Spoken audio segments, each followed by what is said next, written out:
Hello, YouTube audience. Here is a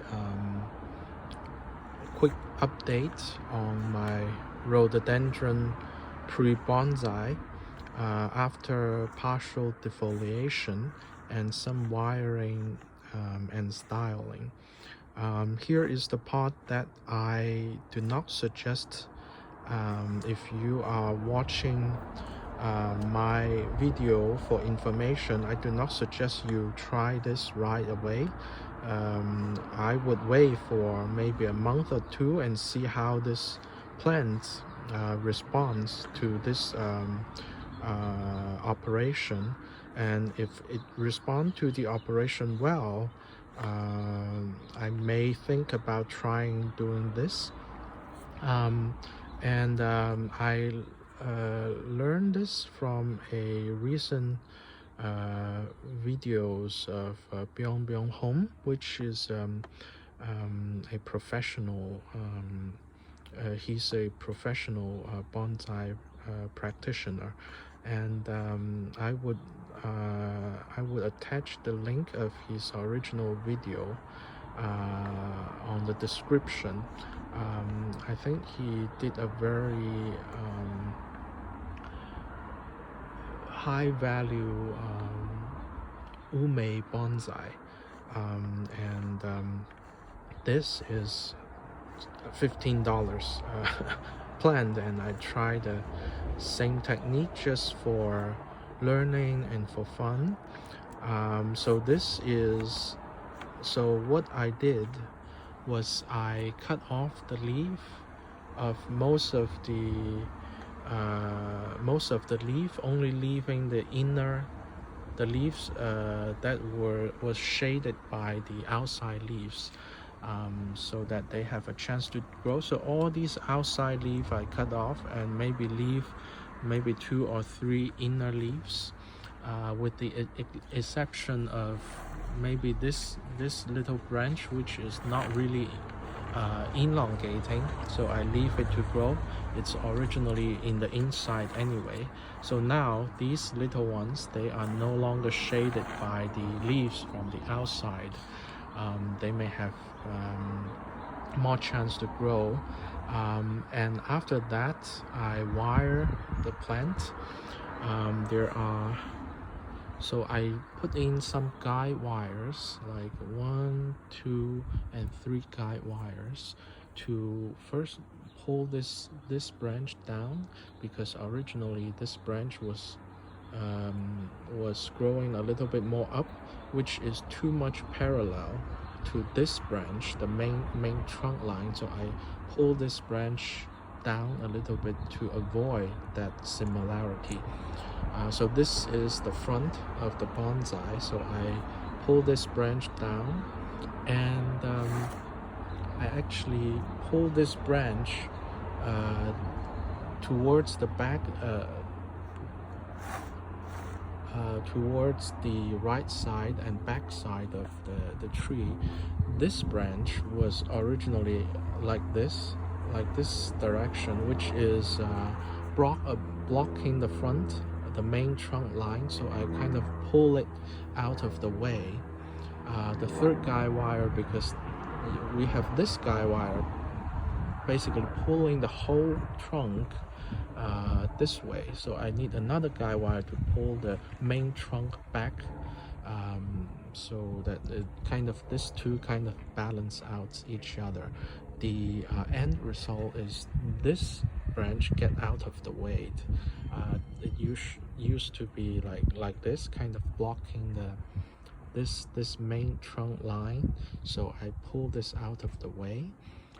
The rest of it are just some smaller wire to give all these some movement, and kind of distribute the branch, either pull it out of the way or better distribute the branches, or give it some movement. I think a good example are these 4 branches. So this one was going too much in the front, kind of blocking the front, so I kind of wire it out of the way this side a little bit and kind of distribute these 4 branches in four different layers. And also on this side you can see it's going 4 different directions so that they do not compete with each other. So these 4 are pretty nice, and the rest of it is just giving it some motion, also pulling some of the branches downward a little bit, because in a small tree the branches normally just go upward, and in an older tree, because there are gravity, they normally the branches get pulled down a little bit. It's not like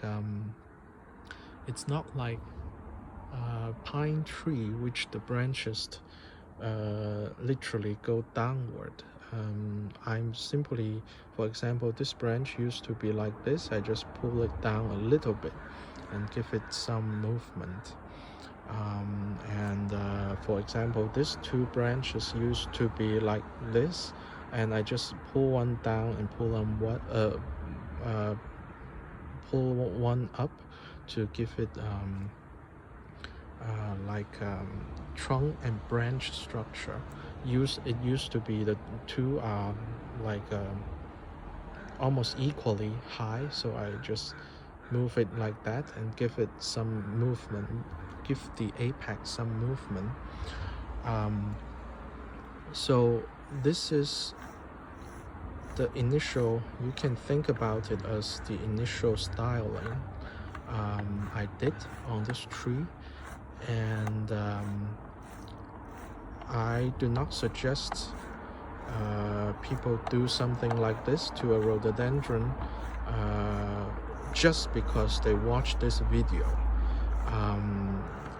If you are an expert and you think that this tree would survive and would respond well to this operation, you can feel free to do it. But if you have a rhododendron bonsai and you're just starting to look for something you can do on the tree, and I do not suggest you, and this is the first video you watch on it, I do not suggest you do this operation on your tree. I would wait for maybe a month or 2 and see how this tree responds to this operation. It may die on this operation, but if it thrives after this operation, then I will see if I can do this on other trees. So at this point, I'm pretty happy with this tree right now, and the rest of it is see how the tree responds to this operation, whether it survive or not. So because I cut off most of the leaves, if it give a second flush, you can see this leaf is relatively big, so I also cut it off. In theory, the second flush of leaves should be smaller. If that's the case, that would make the tree looks really nice, and so deciduous tree normally thicken up pretty fast, so the wire would need to be removed once the branches start to thicken up, and the wire, before the wires start to bite in. Normally within 2 to 6 weeks the wire would need to be removed. So I would attach the video where Beyond do this, and it's much better explained in that video. So these are the leaves I cut off. Basically, I probably cut off 90–80% of the leaf, and we will wait and see how this tree responds. Okay, thank you for watching, and I hope you take care of yourself, and see you next time. Bye.